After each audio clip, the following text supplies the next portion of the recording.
Hello guys, welcome to our YouTube channel study with M. आज मैं आप सभी के लिए काफ़ी इंपॉर्टेंट वीडियो लेके आई हूँ। तो देखिए, आगामी फॉरेस्ट गार्ड के एग्जाम के रिगार्डिंग हमारे द्वारा forest guard special mock series start की गई है, जिसका पार्ट 22 आज मैं आप सभी के लिए लेके आई हूँ। ये जो मॉक सीरीज़ है ये आपको डेली प्रोवाइड कराई जा रही है, जो कि आपके आगामी फॉरेस्ट गार्ड के एग्जाम के लिए इंपॉर्टेंट है। साथ ही साथ अदर उत्तराखंड एग्जाम के लिए भी ये मॉक सीरीज इंपॉर्टेंट रहने वाली है। तो आप सभी लोग हमारी सीरीज में स्टार्टिंग से लेकर एंड तक बने रहें। इस सीरीज में हमारे द्वारा करंट के क्वेश्चंस भी इंक्लूड किए गए हैं, ताकि करंट अफेयर्स भी आपके इसी मॉक सीरीज से ही कवर हो जाएं। साथ ही साथ हिंदी भी इसी सीरीज में ही मेंशन कर दी गई है, तो आप सभी लोग एंड तक जरूर फॉलो कीजिएगा हमारी इस सीरीज को। तो चलिए आज के इस मॉक सीरीज को स्टार्ट करते हैं। स्टार्ट करने से पहले जिन लोगों ने अभी तक हमारी YouTube channel study with M को सब्सक्राइब नहीं किया है, वो सब्सक्राइब कर लें। साथ ही साथ बगल में जो बेल आइकन दिख रहा है, इसे भी प्रेस कर लें, ताकि हम कोई भी वीडियो डालते हैं तो उसका नोटिफिकेशन आपके पास जल्द से जल्द पहुंच जाए। आप सभी लोग हमारे टेलीग्राम चैनल को भी ज्वाइन कर सकते हैं। अराउंड 6.4 के यहाँ पे ग्रुप मेंबर्स हो चुके हैं। सुबह 10 बजे और शाम 8 बजे यहाँ पे क्विज का आयोजन भी कराया जाता है। इसके अलावा द इम्पोर्टेंट अपडेट्स PDF यहीं पे शेयर की जाती हैं। लिंक आपको उसका डिस्क्रिप्शन बॉक्स में मिल जाएगा। बढ़ते हैं आज की वीडियो की ओर। इस सीरीज का पहला क्वेश्चन है, केदारनाथ धाम मंदिर पैदल यात्रा मार्ग पर मोबाइल कनेक्टिविटी उपलब्ध कराने वाला पहला ऑपरेटर कौन सा है। देखिए, केदारनाथ धाम मंदिर पैदल यात्रा मार्ग पर मोबाइल कनेक्टिविटी उपलब्ध कराने वाला पहला ऑपरेटर है रिलायंस जियो। ऑप्शन फर्स्ट इस क्वेश्चन का करेक्ट आंसर है। देखिए, केदारनाथ धाम मंदिर पैदल यात्रा मार्ग पर मोबाइल कनेक्टिविटी उपलब्ध कराने वाला रिलायंस जियो पहला ऑपरेटर बन गया है। गौरीकुंड और केदारनाथ धाम, गौरीकुंड और केदारनाथ धाम के बीच जियो की तरफ से कुल 5 टावर लगाए जाने हैं। इनमें से छोटी लिचौली, ध्यान दीजिएगा, छोटी लिंचोली, इसके अलावा लिंचोली, आपकी छोटी लिंचोली, लिंचोली और रुद्र पॉइंट, छोटी लिंचोली, लिंचोली और रुद्र पॉइंट पर 3 टावर लगाए जा चुके हैं जियो की तरफ से, और अन्य 2 टावर बहुत ही जल्द सेवा में लगेंगे। इससे पूरे यात्रा मार्ग पर 4G की कवरेज मिलेगी। अगला क्वेश्चन है आपका, उत्तराखंड सरकार ने राज्य के कर्मचारियों का महंगाई भत्ता कितने प्रतिशत बढ़ा दिया है। तो देखिए, उत्तराखंड सरकार ने एक नई पहल की है। राज्य के कर्मचारियों का महंगाई भत्ता बढ़ा दिया गया है। कितने प्रतिशत? इसका राइट आंसर हो जाएगा 3%। ऑप्शन सेकंड बिल्कुल राइट आंसर है। उत्तराखंड सरकार ने राज्य के जो कर्मचारी हैं उनके महंगाई भत्ते को 3% बढ़ा दिया है, जिससे उनकी आय में कुछ वृद्धि हो जाएगी। अगला क्वेश्चन है आपका, देहरादून की स्थापना किस वर्ष की गई। देखिए, देहरादून की जो स्थापना है ये की गई थी वर्ष 1817 ईस्वी में। ऑप्शन फर्स्ट बिल्कुल करेक्ट आंसर हो जाएगा। देहरादून की स्थापना 1817 ईस्वी में हुई, जिसे सहारनपुर मंडल में शामिल किया गया। और 1825 ईस्वी की बात करें तो 1825 ईस्वी को देहरादून को किस मंडल में शामिल किया गया? कुमाऊं मंडल में शामिल किया गया। और वर्ष 1829 ईस्वी को देहरादून के साथ जौनसार भाबर का उपायुक्त रखकर मेरठ मंडल में इसको रखा गया। और वर्ष 1871 ईस्वी से देहरादून अलग जिले के रूप में प्रकाशित हुआ। और वर्ष 1975 ईस्वी की बात करें तो वर्ष 1975 ईस्वी में देहरादून को किस मंडल में? गढ़वाल मंडल में शामिल किया गया। तो पूछा जा सकता है देहरादून को कब कुमाऊं मंडल में शामिल किया गया, कब मेरठ मंडल में, और कब इसको सहारनपुर मंडल में, इसके अलावा गढ़वाल मंडल में कब इसको शामिल किया गया। तो सारे पॉइंट आप नोट डाउन कर लीजिए। अगला क्वेश्चन देखिए, उत्तराखंड में किन क्षेत्रों के लिए ड्रोन फोर्स बनाई जा रही है। तो देखिए, उत्तराखंड में ड्रोन फोर्स बनाई जा रही है। किन क्षेत्रों में ये बनाई जा रही है? तो इसका राइट आंसर हो जाएगा आपदा, यातायात सुरक्षा, सभी के क्षेत्र में बनाई जा रही है। तो उपयुक्त सभी ऑप्शन 4 तो बिल्कुल राइट आंसर हो जाएगा आपका। देखिए उत्तराखंड में आपदा, यातायात और सुरक्षा सहित तमाम कामों के लिए ड्रोन फोर्स का निर्माण किया जा रहा है, यानी ड्रोन फोर्स बनेगी। इसके लिए 300, ध्यान दीजिएगा, इसके लिए 300 पुलिस कर्मियों को ड्रोन की विशेष ट्रेनिंग दी जा रही है और जल्द ही राज्य को ये 300 ड्रोन पायलट मिलेंगे। तो एक नई पहल की गई है उत्तराखंड राज्य के द्वारा, यहाँ पर ड्रोन फोर्स बनाई जा रही है जो कि आपदा, यातायात और सुरक्षा की दृष्टि से काफ़ी हेल्पफुल रहेगी, काफ़ी महत्वपूर्ण रहेगी। अगला देखिएगा, राज्य का सबसे छोटा नेशनल हाईवे कौन सा है? राज्य का सबसे छोटा नेशनल हाईवे है NH 307। NH 307 जो है ये राज्य का सबसे छोटा नेशनल हाईवे है। देखिए इस नेशनल हाईवे की लंबाई की अगर हम बात करें तो 37.45 किलोमीटर लगभग इसकी लंबाई है, जो कि देहरादून से उत्तर प्रदेश तक, देहरादून से लेकर उत्तर प्रदेश तक ये आपकी ये नेशनल हाईवे जाती है। और यदि हम बात करें उत्तराखंड में इसकी लंबाई की, तो उत्तराखंड, सिर्फ उत्तराखंड राज्य में इसकी लंबाई 7.45 किलोमीटर है। और सिर्फ उत्तर प्रदेश की बात करें, सिर्फ उत्तर प्रदेश में इस नेशनल हाईवे की लंबाई कितनी है? तो लगभग 30 किलोमीटर उत्तर प्रदेश राज्य में इसकी लंबाई है। तो सारे पॉइंट काफ़ी इंपॉर्टेंट है, इनको ध्यान रखेंगे। और राज्य का सबसे छोटा नेशनल हाईवे हो जाएगा आपका कौन सा? National highway 307। आप कमेंट करके बताइएगा कि राज्य का सबसे बड़ा नेशनल हाईवे कौन सा है। ज़्यादा से ज़्यादा लोग कमेंट कीजिए। अगला क्वेश्चन है आपका, विश्व बौद्धिक संपदा संगठन किस वर्ष इसकी स्थापना की गई? तो देखिए विश्व बौद्धिक संपदा संगठन की स्थापना की गई थी वर्ष 1967 ईस्वी में। वर्ष 1967 ईस्वी में इसकी स्थापना की गई। ऑप्शन 4 तो बिल्कुल राइट आंसर हो जाएगा। विश्व बौद्धिक संपदा संगठन, इसका मुख्यालय कहाँ पर स्थित है? जिनेवा, स्विट्जरलैंड में।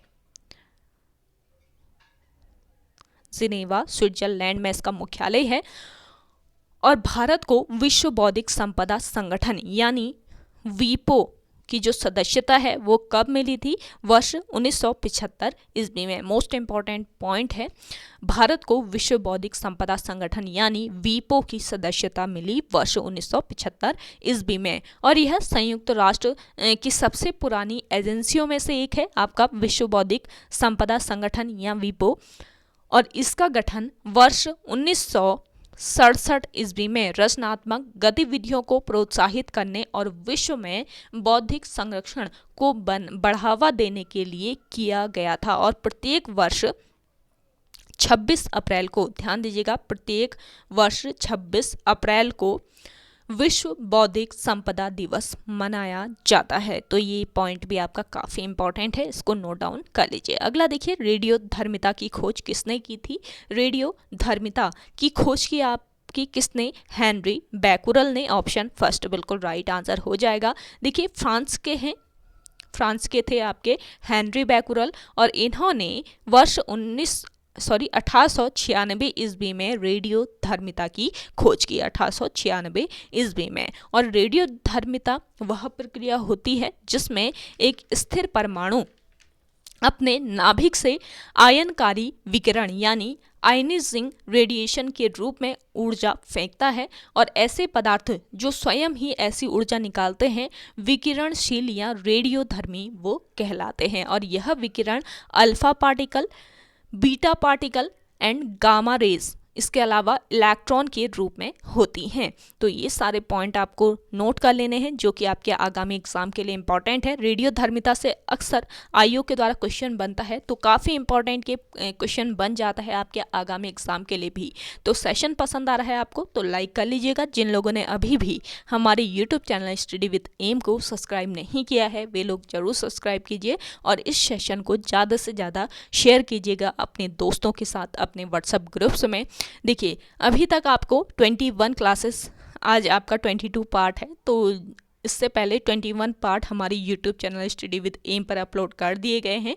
जिन लोगों ने उन क्लासेस को नहीं देखा है तो हमारी YouTube channel study with M पर इसकी प्लेलिस्ट भी बनाई गई है, तो प्लेलिस्ट पे आप क्लिक करके देख सकते हैं। वहाँ पर टोटल अभी तक की जितनी वीडियो बनी है फॉरेस्ट गार्ड की वो आपको मिल जाएंगी। तो forest guard special mock series करके वहाँ पर सीरीज़ बनी है, प्लेलिस्ट पर जाके आप चेकआउट जरूर कीजिएगा। इसके अलावा आपको इस सेशन को शेयर करना है अपने दोस्तों के साथ, अपने व्हाट्सएप ग्रुप्स में। ज़्यादा से ज़्यादा स्टडी विद एम को आप सभी लोग सपोर्ट कीजिएगा।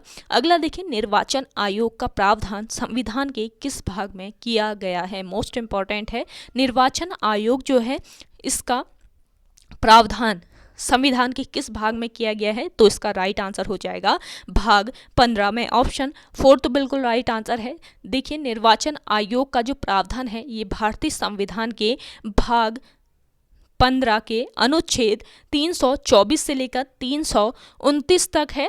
और निर्वाचन आयोग जो है ये एक स्वायत्त एवं अर्धन्यायिक संस्थान है जिसका गठन भारत में स्वतंत्र एवं निष्पक्ष रूप से विभिन्न प्रतिनिधिक संस्थानों में प्रतिनिधि चुनने के लिए किया गया था। और भारतीय चुनाव आयोग यानी भारतीय निर्वाचन आयोग की स्थापना की बात करें तो 25 जनवरी 1950 ईस्वी को इसकी स्थापना की गई थी। और इस आयोग में वर्तमान में एक मुख्य चुनाव आयुक्त और 2 चुनाव आयुक्त होते हैं। अगला क्वेश्चन है आपका, विश्वनाथ गुफा किस जनपद में स्थित है। देखिए, विश्वनाथ गुफा, विश्वनाथ मंदिर तो आपने कई बार सुना होगा, लेकिन विश्वनाथ गुफा भी आपके राज्य में ही स्थित है, ये पॉइंट भी ध्यान रखेंगे। तो राज्य के किस जनपद में स्थित है विश्वनाथ गुफा, ये आपको बताना है। देखिए, विश्वनाथ मंदिर की बात करें वो तो आपके उत्तरकाशी जनपद में स्थित है, जबकि विश्वनाथ गुफा की अगर हम बात करें तो विश्वनाथ गुफा आपके किस जनपद में, टिहरी जनपद में स्थित है।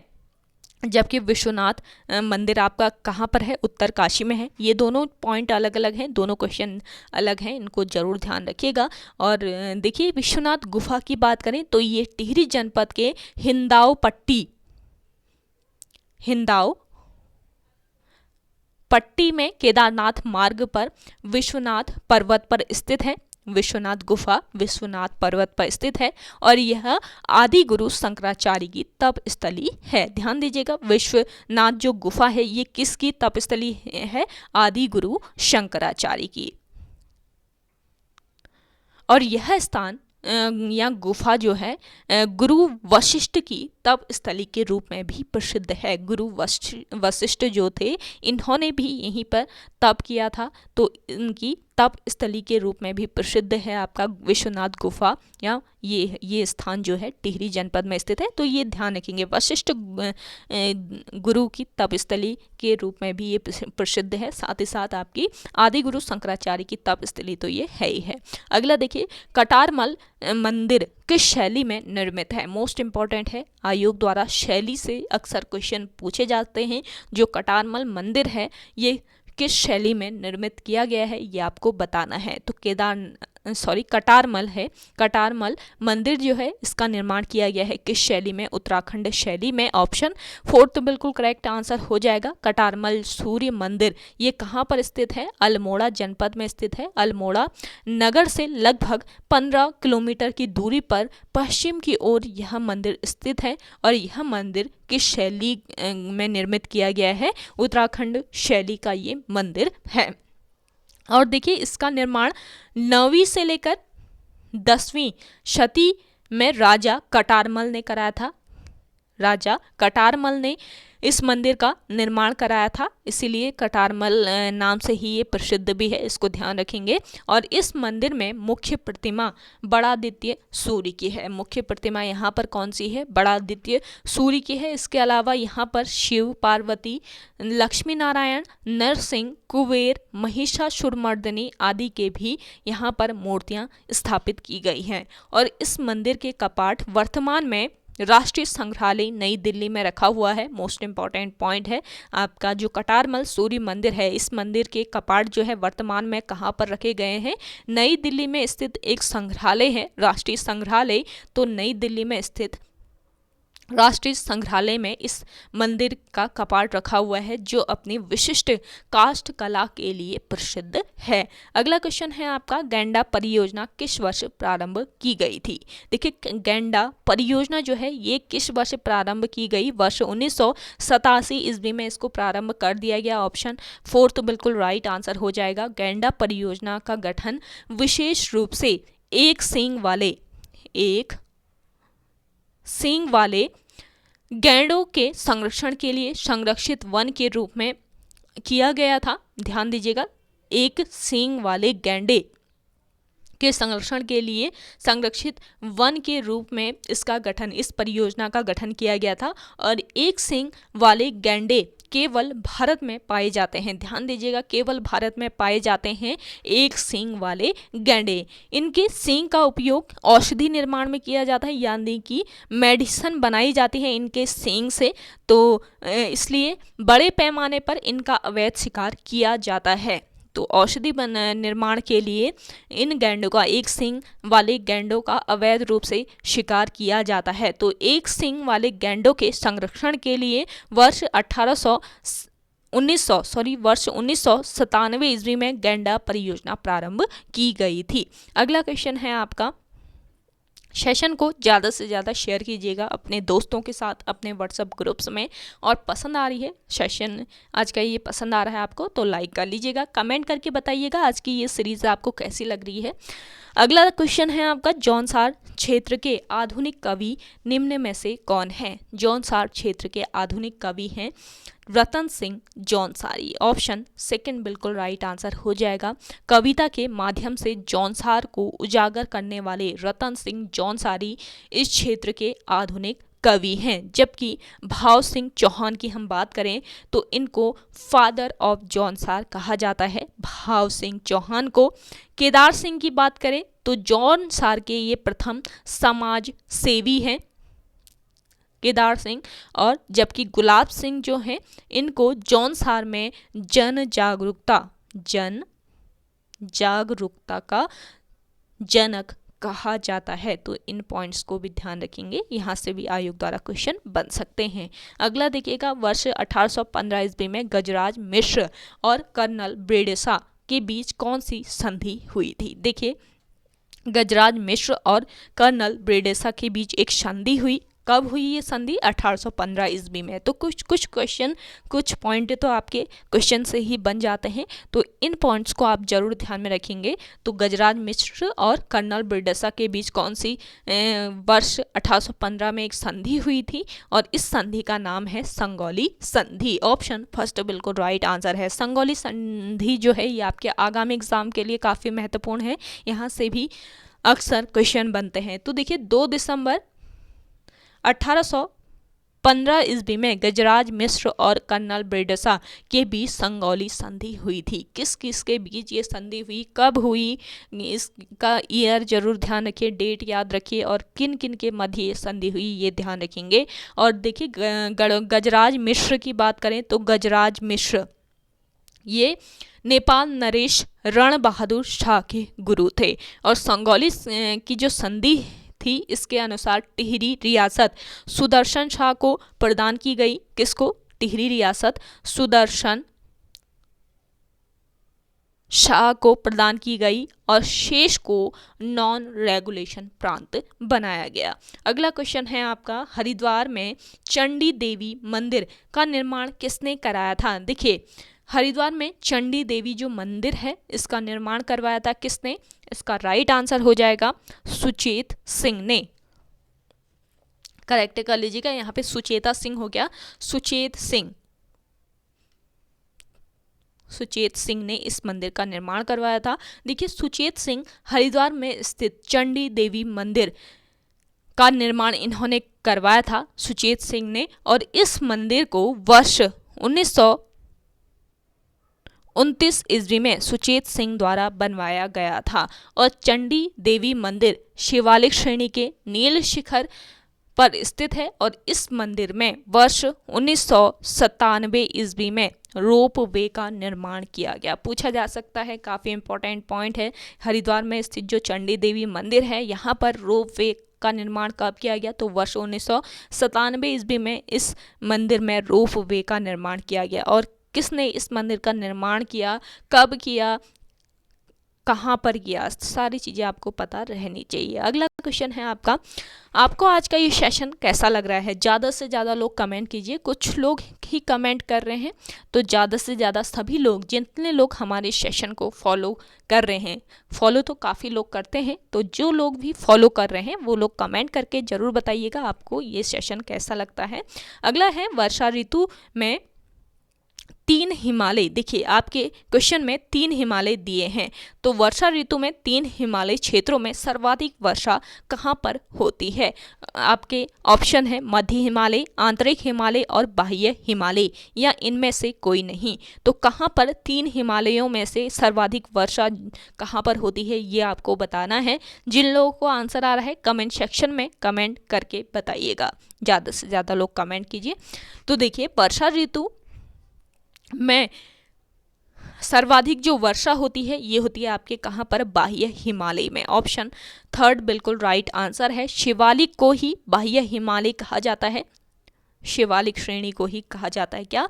बाह्य हिमालय। और शिवालिक श्रेणी की औसत ऊंचाई की अगर हम बात करें तो 700 मीटर से लेकर 1200 मीटर तक शिवालिक श्रेणी की औसत ऊंचाई है, और राज्य में सर्वाधिक वर्षा शिवालिक हिमालय क्षेत्र में होती है। और यहाँ पर वर्षा की बात की जाए तो 200 से लेकर 250 सेंटीमीटर तक यहाँ पर शिवालिक क्षेत्र यानी बाह्य हिमालय में वर्षा होती है। अगला क्वेश्चन है आपका, भारतीय पुरातत्व सर्वेक्षण की स्थापना किस वर्ष हुई? देखिए भारतीय पुरातत्व सर्वेक्षण जो है इसकी स्थापना हुई थी वर्ष 1861 ईस्वी में। ऑप्शन 3 बिल्कुल राइट आंसर हो जाएगा। भारतीय पुरातत्व सर्वेक्षण का उद्देश्य भारत में स्थित विभिन्न भागों में पुरातात्विक स्मारकों और स्थानों को परिरक्षित, साथ ही साथ सुरक्षित रखना और स्थानीय संग्रहालयों को बनाए रखना, साथ ही साथ उत्खनन, अन्वेषण और शिलालेख अनुसंधानों, वास्तुविद्या अध्ययनों और वैज्ञानिक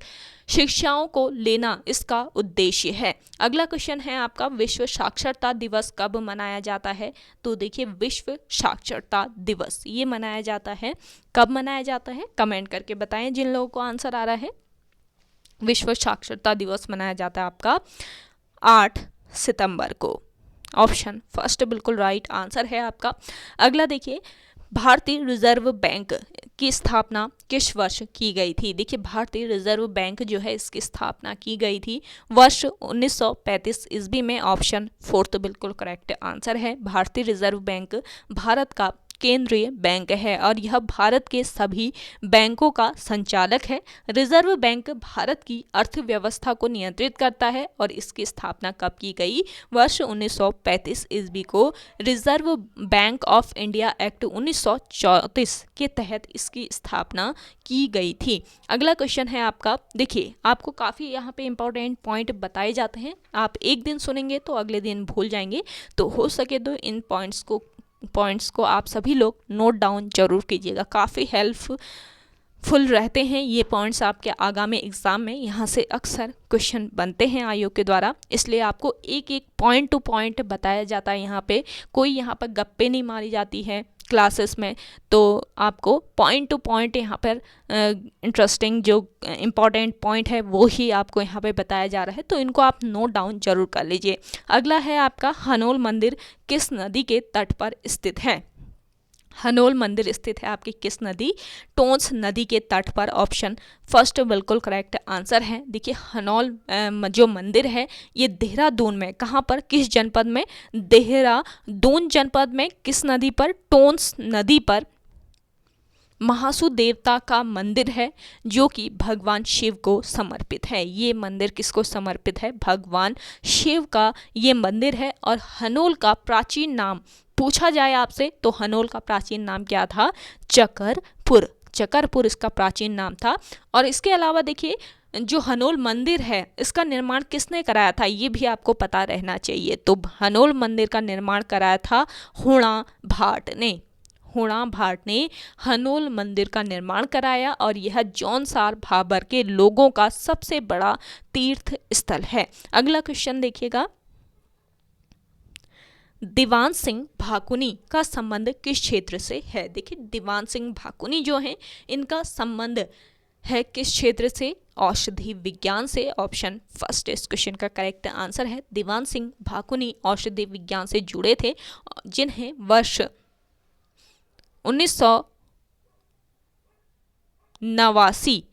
1989 में सीवी रमन पुरस्कार से सम्मानित किया गया और वर्ष 1975 ईस्वी में इन्हें शांति स्वरूप भटनागर अवार्ड से भी सम्मानित किया गया। और देखिए दीवान सिंह भाकुनी जो हैं ये कहाँ के निवासी हैं, ये भी पूछा जा सकता है। तो कहाँ के? अल्मोड़ा जनपद के ये निवासी है दीवान सिंह भाकुनी। चलिए नेक्स्ट क्वेश्चन है आपका, अग्नि का तद्भव होगा। देखिए आपको परसों की जो सीरीज थी, कल तो सीरीज आ नहीं पाई तो उसके लिए सॉरी, आज से कंटिन्यू आपकी ये सीरीज आएगी। तो यहाँ पर परसों की सीरीज में तत्सम और तद्भव शब्द आपको बताए थे। तो जिन लोगों ने वो क्लास फॉलो की है तो आपको आ गया होगा इसका आंसर, अग्नि का तद्भव शब्द क्या होगा। तो आप सभी लोग कमेंट कीजिए जिन लोगों को आंसर आ रहा है, फिर आगे मैं आपको समझाती हूँ। तो ज़्यादा से ज़्यादा लोग कमेंट कीजिए आप सभी। अग्नि शब्द का तद्भव होगा। देखिए अग्नि शब्द का तद्भव की सबसे पहले हम बात करें कि तद्भव क्या होते हैं। देखिए संस्कृत शब्दों से परिवर्तित शब्द जिनकी उत्पत्ति तो संस्कृत से हुई पर वो अपभ्रंश पुरानी हिंदी से गुजरने के कारण बदल गए हैं। तो ऐसे शब्द जो होते हैं ये आपके क्या कहलाते हैं? तद्भव शब्द कहलाते हैं। जैसे कि आपका आग हो गया, आंसू हो गया, सूरज हो गया और आपका कान हो गया। तो ऐसे शब्द क्या होते हैं? आपके तद्भव शब्द होते हैं। तो अगर आग की बात करें, इसको संस्कृत का ये शब्द है, तो इसको संस्कृत में क्या कहा जाता है? आग को, इसको कहा जाता है अग्नि। तो आपका राइट जो आंसर हो जाएगा क्या हो जाएगा? आग। ऑप्शन फर्स्ट बिल्कुल करेक्ट आंसर है। ऐसे ही जो आपका आंसू है ये हिंदी और अपभ्रंश पुराना संस्कृत से इसकी उत्पत्ति हुई और अपभ्रंश पुरानी हिंदी से गुजरने के कारण ये बदल गया है। तो इसको संस्कृत में क्या कहा जाता है? आंसू को अश्रु कहा जाता है। ऐसे ही सूरज जो है इसको सूर्य कहा जाता है। और आपका कान जो है, कान के लिए क्या वर्ड होता है? कर्ण। संस्कृत में एक वर्ड होता है कान के लिए, कर्ण। तो इन सब पॉइंट को आप ध्यान रखेंगे। जो ऐसे शब्द जो संस्कृत के ही शब्द होते हैं लेकिन वो शब्द परिवर्तित हो जाते हैं, यानी कि अपभ्रंश पुरानी हिंदी से गुजरने के कारण ये बदल जाते हैं, तो ऐसे शब्द आपके होते हैं तद्भव शब्द। जबकि तत्सम शब्द का आपका पास क्वेश्चन आता है तो तत्सम शब्द क्या हो जाएंगे? संस्कृत के समान, अर्थात संस्कृत के ऐसे शब्द जिनका प्रयोग हम आज भी ज्यों का त्यों करते हैं, यानी कि आज भी हम उसी रूप में उनका यूज़ करते हैं जैसे वो पहले थे, यानी जैसे वो संस्कृत में थे वैसे ही आज उनका यूज़ हम करते हैं। तो ऐसे शब्द कौन से होते हैं? जैसे कि आपका अग्नि, इसके अलावा अश्रु, सूर्य और ग्रह। घर को ग्रह कहा जाता है तो ग्रह आपका हो गया क्या? तत्सम शब्द। तो तत्सम और तद्भव दोनों एक खाका बना लीजिए माइंड में, तो आप करेक्ट करके आ सकते हैं। अगला क्वेश्चन है आपका, मछली के समान आंखों वाली वाक्यांश के लिए एक शब्द होगा। देखिए मछली के समान आंखों वाली वाक्यांश के लिए एक शब्द कौन सा हो जाएगा? इसका राइट आंसर हो जाएगा मीनाक्षी। ऑप्शन थर्ड बिल्कुल राइट आंसर है। देखिए मीनाक्षी, मीनाक्षी शब्द जो है आपका मीन धन अक्षी के योग से बना हुआ है। देखिए मीन का मतलब क्या होता है? मछली होता है, जबकि अक्षी की बात करें, अक्षी का मतलब होता है नेत्र यानी आँख।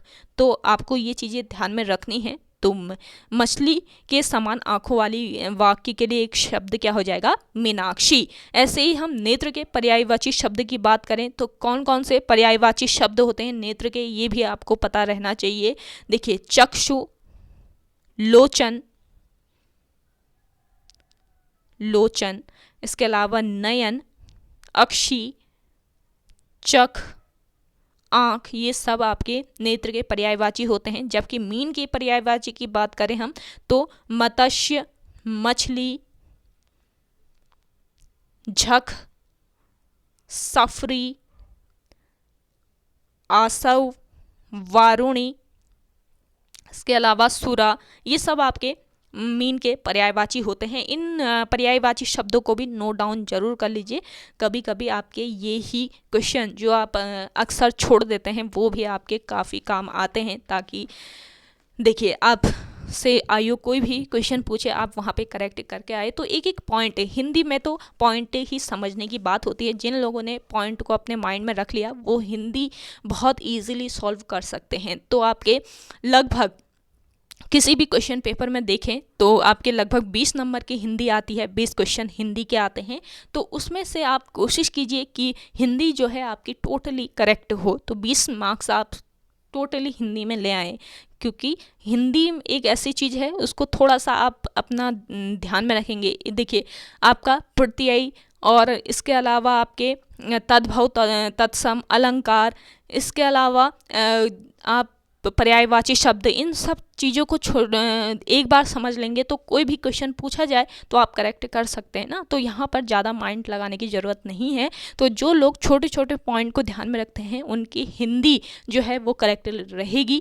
तो आपका आगामी जुलाई में हो सकता है फॉरेस्ट गार्ड का एग्ज़ाम हो जाए, तो इसके लिए आप पहले से प्रिपेयर रहें। 20 नंबर की हिंदी आप टोटली करेक्ट करके आए। बाकी आपके 80 मार्क्स रहते हैं। 80 मार्क्स में आप अगर आपके 40 नंबर का आपका उत्तराखंड आती भी है, उत्तराखंड, तो उत्तराखंड की जो सीरीज़ है आपको डेली प्रोवाइड की जा रही है स्टडी विद एम पर रात को 8 बजे, तो उस सीरीज़ को आप फॉलो कर सकते हैं। साथ ही साथ आपके जीके जीएस से रिलेटेड जो भी क्वेश्चन आते हैं वो आपको डेली बेसिस पे प्रोवाइड कराए जा रहे हैं। साथ ही साथ करंट अफेयर्स भी आपको तैयारी की जा रही है। तो आप इस जो पोस्ट को है ये पोस्ट गवाइएगा नहीं, ज़्यादा से ज़्यादा लोग मेहनत कीजिएगा। देखिए यही टाइम है आपके मेहनत करने का। तो स्टडी विद एम आपको काफ़ी मोटिवेट रखता है। साथ ही साथ आपको कोई भी अपडेट होता है वो प्रोवाइड की जाती है। साथ ही साथ आपको करंट बेसिस पे क्वेश्चन प्रोवाइड कराए जा रहे हैं। तो काफ़ी हेल्पफुल चैनल है आपका स्टडी विद एम। तो सब्सक्राइब कर लीजिए जिन लोगों ने अभी भी नहीं किया हुआ है, और आप इन क्लासेस को ज़रूर फॉलो कीजिएगा। काफ़ी हेल्पफुल क्लासेस हैं आपके आगामी एग्ज़ाम के लिए। अगला देखिएगा अनुप्रास है। अब देखिए अनुप्रास क्या है, आपको पता होगा तो आप कर सकते हैं ना अनुप्रास क्या है। तो अनुप्रास जो है ये आपका शब्द अलंकार है। ऑप्शन सेकंड बिल्कुल राइट आंसर है। देखिए सबसे पहले अलंकार की बात कर लेते हैं।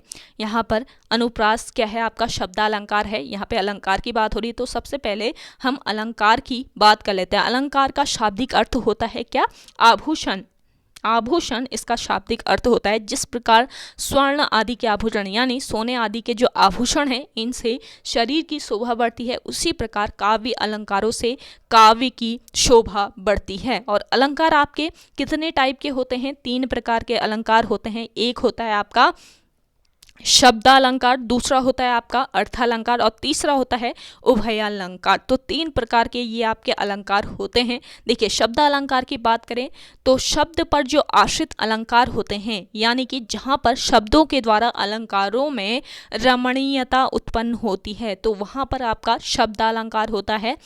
अर्थालंकार की बात करें तो अर्थालंकार अर्थ पर आश्रित जो अलंकार है, यानी कि अलंकार का सौंदर्य अर्थ में निहित होता है। और उभयालंकार की बात करें इसमें शब्द एवं अर्थ दोनों से ही चमत्कार होता है, यानी कि इन्हें आधुनिक पाश्चात्य अलंकार भी कहा जाता है।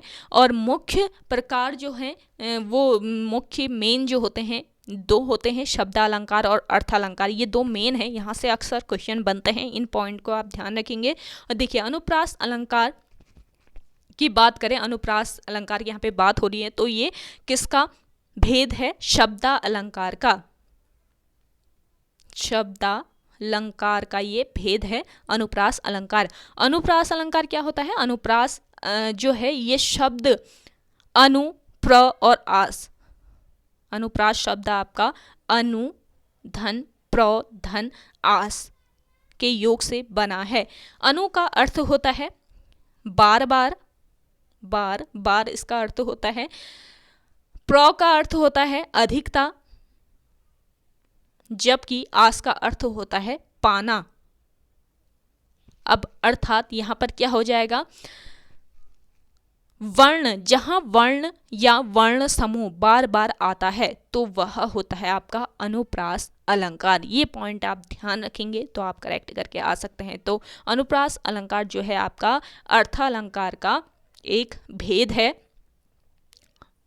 शब्दालंकार का एक भेद है। और शब्द पर आश्रित जो अलंकार होते हैं, जहाँ पर शब्दों के द्वारा अलंकारों में रमणीयता आती है, या आपका जहाँ वर्ण या वर्ण समूह बार बार आता है, तो वो आपके कौन से अलंकार होते हैं? अनुप्रास अलंकार होते हैं। और शब्दालंकार क्या होते हैं? शब्द पर जो आश्रित अलंकार हैं इनको शब्दालंकार कहा जाता है। तो इन पॉइंट्स को आप ध्यान रखेंगे तो आप करेक्ट करके आ सकते हैं। अगला देखिए, वह जमीन जिसमें कुछ भी पैदा ना हो वाक्यांश हेतु एक शब्द है। तो देखिए, वह जमीन जहाँ पर कुछ भी पैदा ना हो तो उसके लिए एक शब्द क्या हो जाएगा? उसके लिए एक शब्द हो जाएगा ऊसर। ऑप्शन सेकंड बिल्कुल राइट आंसर हो जाएगा। और जो जमीन आपकी उपजाऊ हो उसके लिए एक शब्द क्या हो जाएगा? उसके लिए एक शब्द होता है उर्वरा। उर्वरा। इस पॉइंट को भी आप ध्यान में रखिएगा, काफ़ी इंपॉर्टेंट पॉइंट है। अगला देखिए, हिंदी भाषा की लिपि है। देखिए, हिंदी भाषा की लिपि की अगर हम बात करें तो इसकी लिपि कौन सी है? इसकी लिपि है देवनागरी लिपि। ऑप्शन आपका सेकंड बिल्कुल राइट आंसर हो जाएगा। देवनागरी लिपि को लोकनागरी एवं हिंदी लिपि भी कहा जाता है। लोकनागरी एवं हिंदी लिपि भी इसको कहा जाता है। इन पॉइंट को ध्यान रखिए। और यह लिपि बाईं ओर से दाईं ओर लिखी जाती है। देवनागरी लिपि की विशेषता क्या होती है? ये अक्सर बाईं से दाईं ओर लिखी जाती है। जबकि फारसी लिपि की हम बात करें, फारसी लिपि दाईं से बाईं ओर लिखी जाती है और आपकी देवनागरी लिपि बाईं ओर से दाईं ओर लिखी जाती है। तो हिंदी भाषा की जो लिपि है ये है देवनागरी लिपि। तो ओके गाइज, आज के सेशन में इतना ही। आई होप आपको आज का ये सेशन पसंद आया होगा। अगर आज का ये सेशन आपको पसंद आता है तो इस सेशन को लाइक कीजिएगा, शेयर कीजिए। और जिन लोगों ने अभी भी हमारे YouTube channel study with M को सब्सक्राइब नहीं किया है वे लोग जरूर सब्सक्राइब कर लीजिए। चलिए मिलते हैं एक नए इंटरेस्टिंग वीडियोज़ के साथ। तब तक के लिए धन्यवाद।